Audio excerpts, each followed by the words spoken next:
Hello, hombre. Hello, Issei. Hello, homies. Hello, Holmes. Hola, Gonzalez. I don't really come on to talk about this today. In fact, what I'm about to talk about is not what I had originally planned to talk about in this video, so I might be around twice today. Let's get this video up and then we can focus on what I really did want to talk about. Our neighbors on this side have been really lovely neighbors, really kind neighbors, especially the father, the dad. Him my mum really likes. I really like him too. He's got such a wicked sense of humor. He's just a kind person. They're leaving, they're packing up now. I don't know if you can hear, but the delivery man is outside and they're about to move to their new home. And I think we've all been really saddened by it, which has taken us by surprise because it's not like we talk to them all the time. We do communicate, obviously, for, I don't know, whenever things need to get sorted out or done.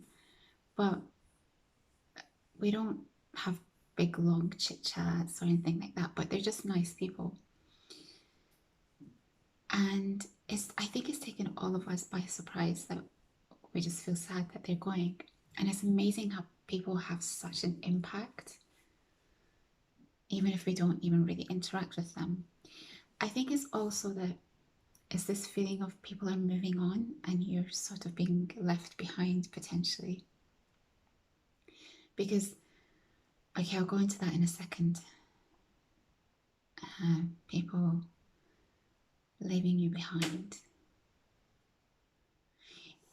Because as you guys know, I really struggled with this house for a long time.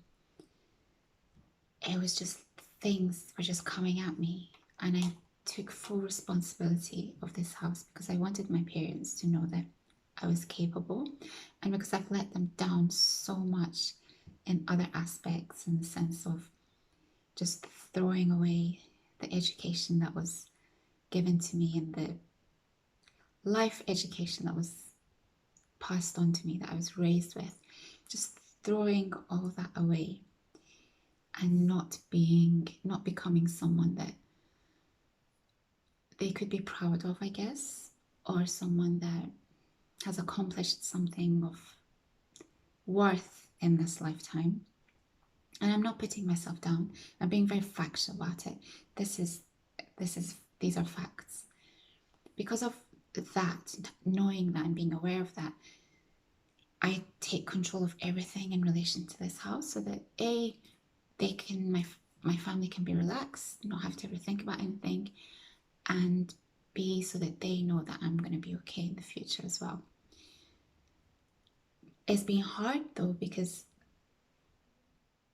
as mom, I don't like to define myself by this, but at the end of the day, I'm a woman, and things like DIY and things like dealing with tradespeople doesn't really come naturally to me.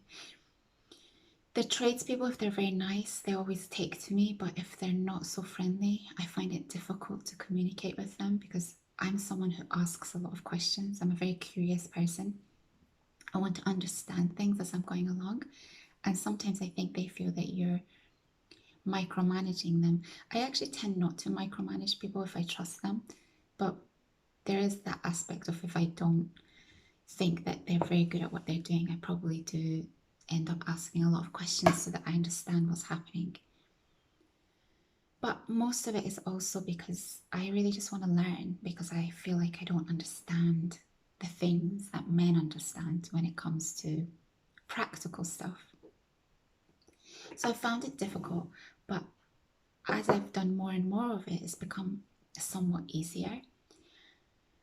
So I want to say to you that you should do things that are difficult for you and don't come naturally to you, because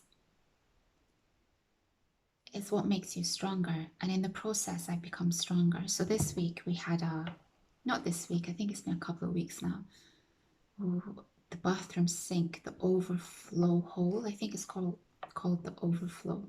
It's a little hole, just not the main drain that water goes down when you're using the sink, but just above it there's a hole in case, what's the purpose of that hole? Well, if you plug the main drain and you forget that you've plugged it and you just let water run, that overflow hole allows water to leave that way so that there's not a flood. So it's a really important hole, if you know what I mean.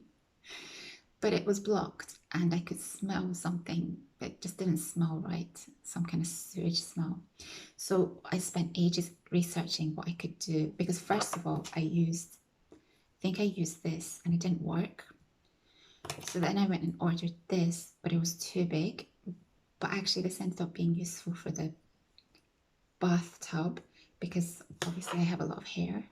So I managed to pull out some hair with this. So it ended up becoming really useful. Then I got some drain cleaner called Zip, poured that down, and it just kept coming back out because there's a block. So for about a week, I've just been at this overflow sinkhole thing, because it just seems like such an easy thing to fix a block. Why am I not able to do it? So it was getting me down. And I think you guys don't really understand why this kind of thing gets me down. I think it's because it makes me feel like I'm not capable. Makes me feel sort of hopeless, like I'm hopeless. And I don't like feeling hopeless, and I don't like feeling like I'm not capable. And I feel like a man would be able to do this. And so there's no excuse as to why I can't do it.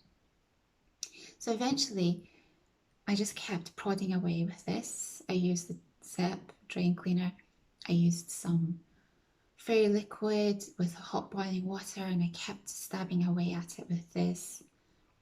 And eventually, yesterday, I managed to unblock it. This was like a 1 week job in my spare time.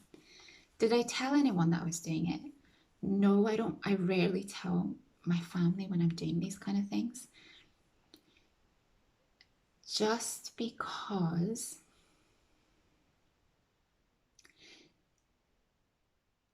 why don't I tell them? I can hear them. I don't tell them because I think there's a feeling that I'll mess it up if I take on the job of a plumber or someone like that. And I don't want them to worry in an extra way. So I just do things quietly and just hope for the best. So after I unblocked it, I did tell them about it. I'm telling you this story because I really struggled with this house for a long time. And, you know, I'm such an intuitive person that I need to listen to these warning signs. We've made peace, myself in this house. Like, I've really looked after this house. I've given so much of myself to it. And so, in some way, and I talk to this house. I really do. I talk to this house all the time.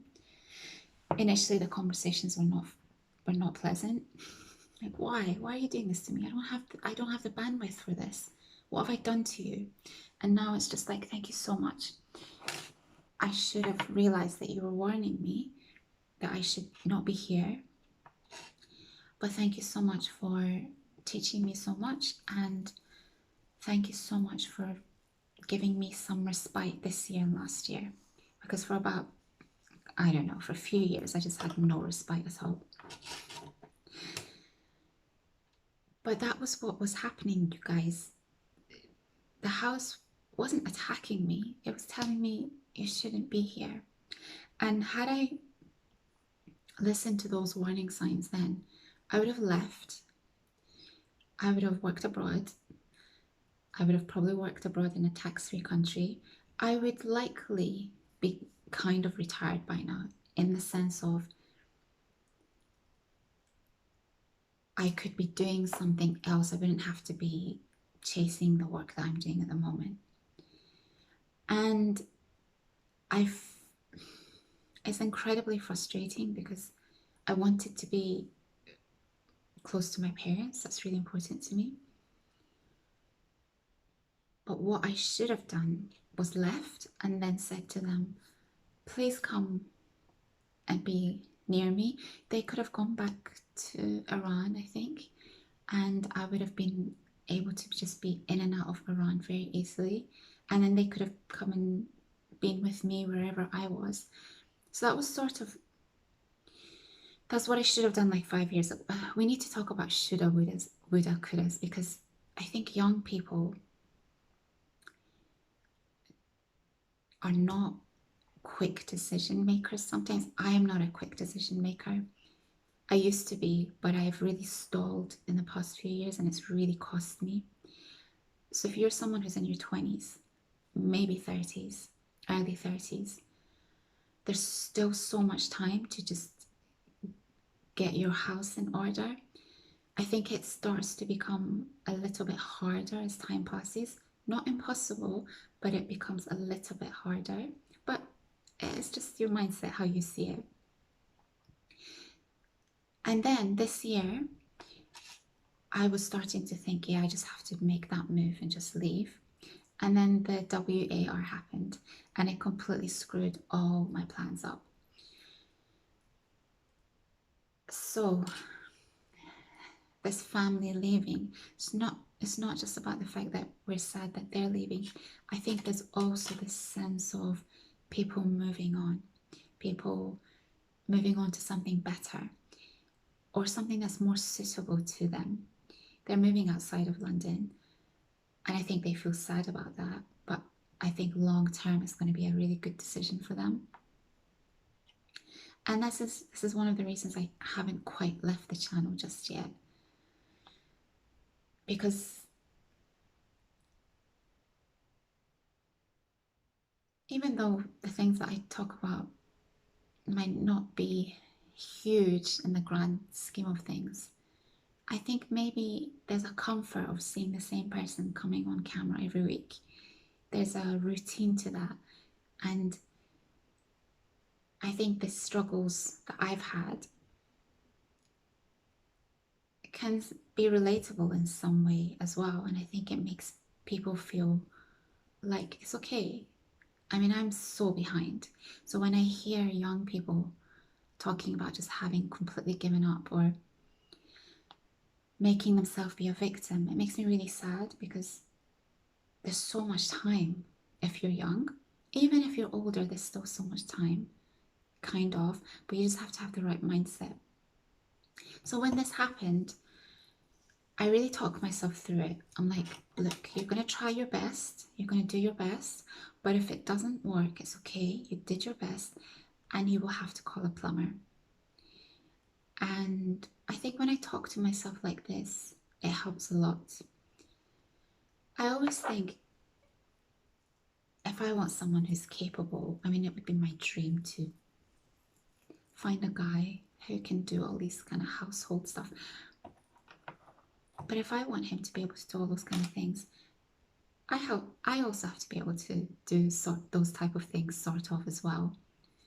Like attracts like kind of thing, right? But it's not even that. It's just that I don't want to be someone who has to constantly rely on other people. And I want to just know how to do things. I find it really embarrassing that basic things like plumbing, I don't know how to do. I think everyone should know how to do basic plumbing, right? It's just not my interest. But more than that, it doesn't come easily to me. Some things do come very easily to me. This aspect of life just doesn't. I really have to try hard at it. But it's mostly also the time that I spend on research that frustrates the heck out of me. So people moving on is a part of life. That's just life. It's just life, even if it feels sad. But I think that's the sense that we've had, like things are moving, things are changing. And one of the, the UK, my parents are very settled here. Because I've been in and out, I have less of a attachment to the UK. My attachment to the UK is basically because my parents are here. But I'll tell you one thing that's really amazing about the UK, which might surprise you if you're not from the UK. The thing that will be the most difficult for me to lose if I were to leave the UK, believe it or not, is the food. I know that might sound insane to you, but the UK is the only place that I am able to get all my Persian ingredients if I want to cook Persian food. Ingredients from all cultures if I want to cook other cuisines. Organic produce from the supermarket, like all my vegetables and fruits. Good quality products. The only other place that has been maybe as good, but not really actually, was Japan. But it wasn't because fruit, and especially fruits, the price difference between fruit in the UK and fruit in Japan is insane. It's insane. And I wasn't able to find the ingredients for Persian food. There was an Iranian shop though, actually, in an area called maybe Ochanomizu, I think. But still, you can't get your herbs and all those fresh ingredients. Like olives, I couldn't get fresh olives, which just frustrated me to no end. And it was mostly the lack of fruit availability, or just, it's insane when you compare the prices. I found that frustrating as well because I eat so much fruit. So it wasn't convenient. It was perfect in other ways because I could have the best fish, the best quality fish in Japan. Really healthy food there. But there's this gap in terms of other things. The UK, I'm not able to get amazing fish like I was able to get in Japan, but in every other way and sense, the quality of the food here is incredible, and I can pretty much have access to whatever I want. So that will be the most difficult aspect of leaving the UK for me. The other aspect that I love about the UK is that it's multicultural, and that's a wonderful thing, I think. And I think the British are actually very, very open-minded. Interestingly, this week, I was told by a third party that I was rejected. Should we talk about rejection? I was rejected for work that I wanted to do, which amazingly, again, I would have had to be in America for some of the time. I'm just like, how is that even possible? Is that the fifth time this year, guys, or is it the sixth? I can't remember. But it's almost like the universe is laughing at me in some way, in some strange way. It didn't work out because the client wanted a white British candidate, and they openly said that to the third party. Usually it's done in a very discreet way. They receive your CV and they just decline to interview you potentially. And you're left with wondering, is it because of my ethnicity? Is it because I've never been a victim and I don't make myself a victim, so it doesn't matter to me if these kind of things happen because it's not my problem. It's not someone else's ignorance or limitation or lack of education. And I use lack of education in my standard way, meaning lack of worldliness. This is not my responsibility to bear or my burden to bear. So I'm very easygoing about this stuff. And I'm used to it, right? And I rarely talk about this stuff because A, I don't let it affect me, and B, I don't think it's a productive conversation to have because, well, what are you going to do? Make yourself a victim? No, we don't do victim behavior.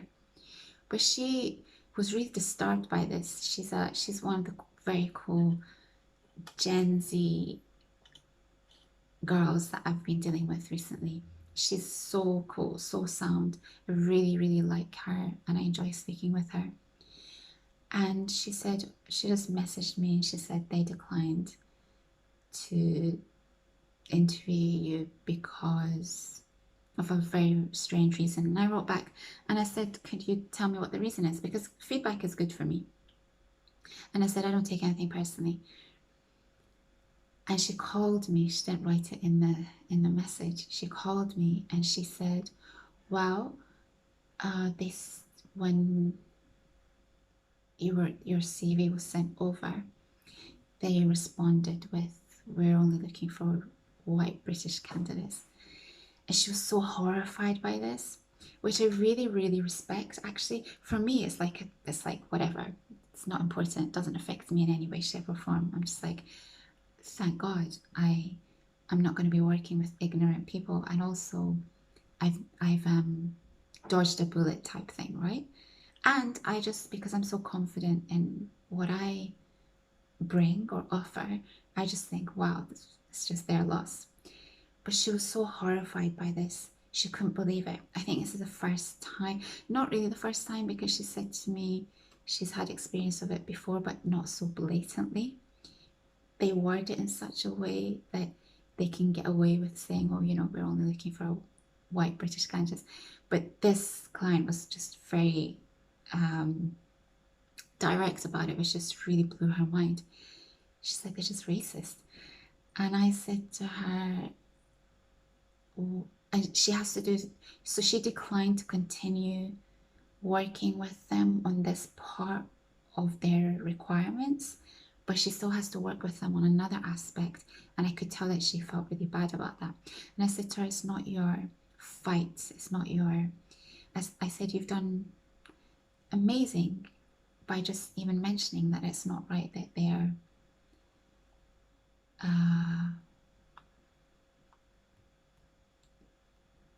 stipulating those requirements. I said, you've done more than enough. And I said, you can't change the world.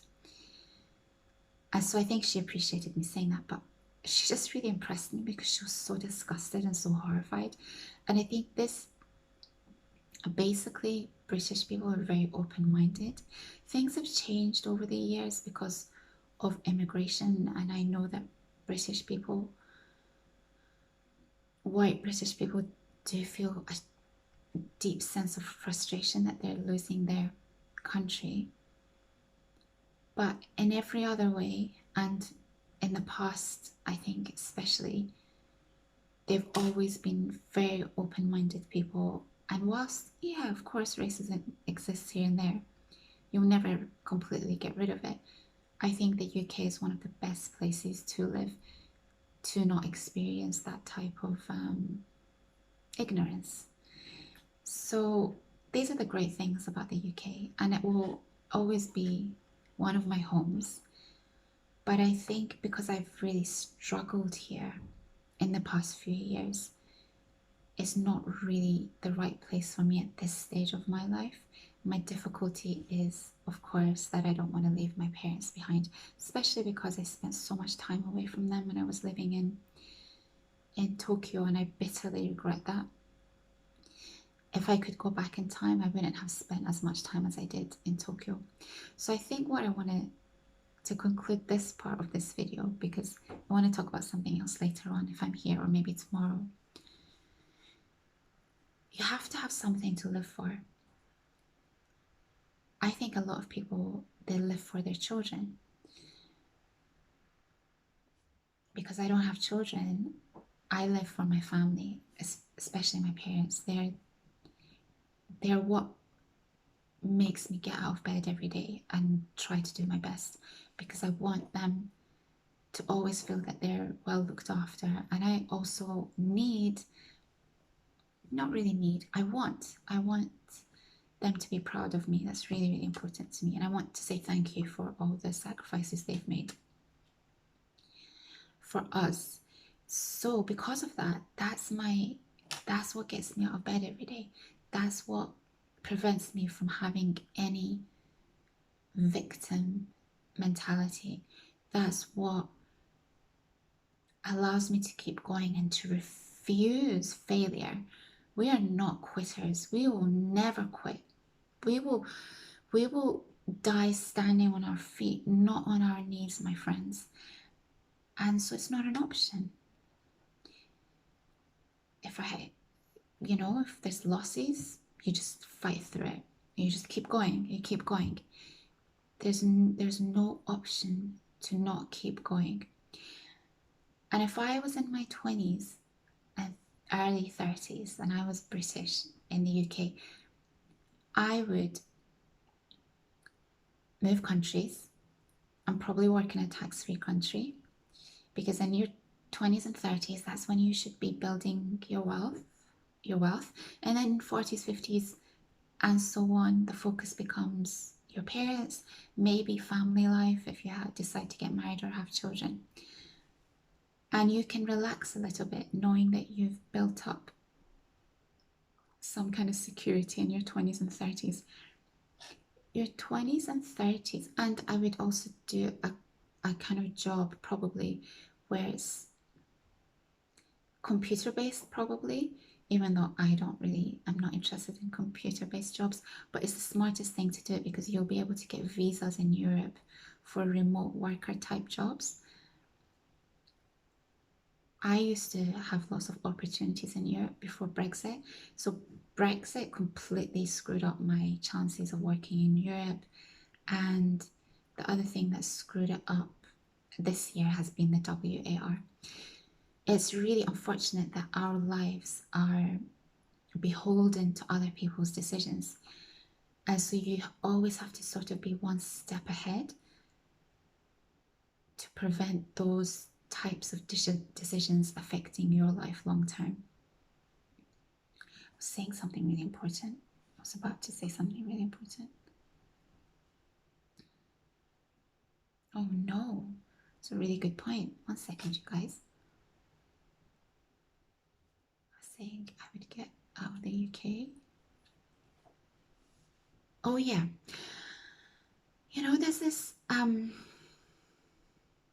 I think maybe this is a cultural difference, and because I've been raised with two cultures, I can see both sides and I can empathize with both sides. I think sometimes people would think that we're old relationships or we're old love, maybe because in the past anyone could get married, anyone could have a family, but we have to remember that in the past people had less options, and a lot of marriages were business contracts, really, for economic purposes. Things have changed and we have to accept that. But we mustn't assume that we're old love or relationships. And really, in your 20s and 30s, early 30s at least, that's the time to be building up your resources and your skills. Because if you don't have skills, you can't help anyone. You can't help yourself, you can't help your family. So, how are you going to be able to start a new family or a new relationship? I think this is something that's fundamentally understood and accepted in so called ethnic cultures. So, in Persian culture, they know that they have to be able to stand on their own 2 feet before they can start families. The interesting thing, which I've mentioned before about Persian culture, is that men and women are basically treated in the same way. The parents accept accomplishment on both the female and male side. These are not cultures. This is not a culture where they see the girl as being someone that needs to be looked after or saved. Not at all.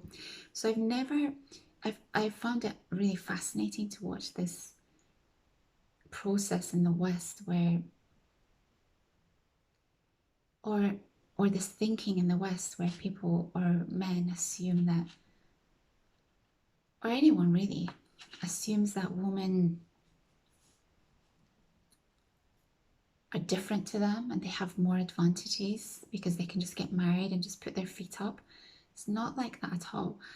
I am in exactly the same position as men in the sense that my parents expect so much from me, and I'm so grateful for that because even through their disappointment, they've never really quite given up on me. And I have to be grateful for that because once someone gives up on you, it's game over. You can just see it in their eyes. I can see the disappointment in their eyes. They're such kind people that they won't openly say it to me, but I know them. But they've never quite given up on me just yet. And I have to be really grateful for that. Someone believes in me. Someone knows what my potential is, and I need to honor that. So this girl, she's not someone who can just take the easy option and just get married and get looked after. It's not like that. I have to do right by myself and by my parents. And until I do, nothing else will really work, I think. Everyone's different, everyone's got different circumstances, but I just want to be clear that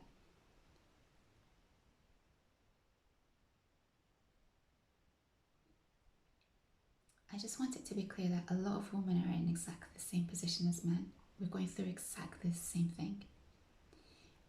And in a country like the UK, where there are so many opportunities to either go into apprenticeships or go to university, and you'll get a lot of help with both, there can be no victim mentality. Free healthcare, unless something's gone completely wrong, you will always have some kind of support. Even if you come from a difficult or challenging family background, there will still be outside help in some way.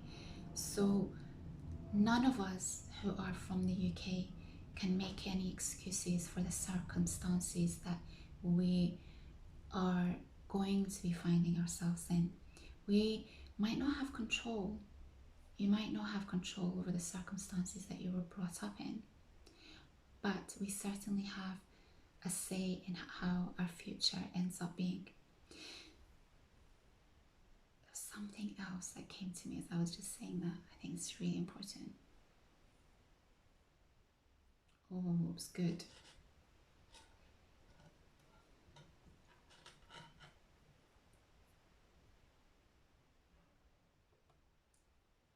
It's gone. Un momente, un momente.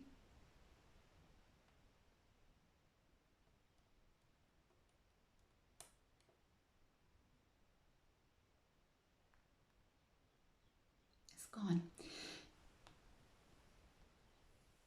So back to capable, and this will be my last point before I start my day. Oh, this is just sort of related to my next video that I want to make. Capability. Okay, let's forget talking about that. But let me talk a little bit just before I go about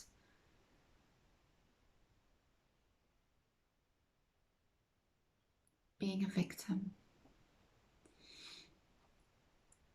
When you make yourself a victim, you're basically completely out of control. You're angry at the world. You're angry at outside circumstances, and it stops you from taking control of your life.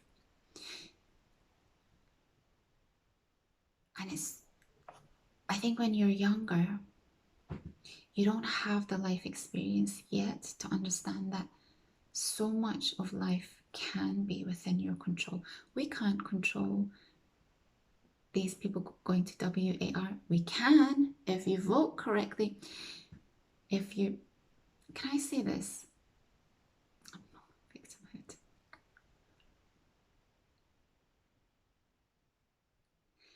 I think it was last year, either this year maybe, I said in one of my videos that I'm going to accept responsibility for everything that happens. No matter whether it's my fault or not, I'm just going to take responsibility for it. It's worked really well for me. No matter what happens, I take the blame. This client didn't want to interview me, no problem. It's not their fault. It's not my fault either, but whatever, it's cool. Take full responsibility, and as you do, you feel so much more in control of your life. And this scared feeling of like everything feels so overwhelming because you're not in control of it, it sort of goes away because you feel like you have control over your destiny.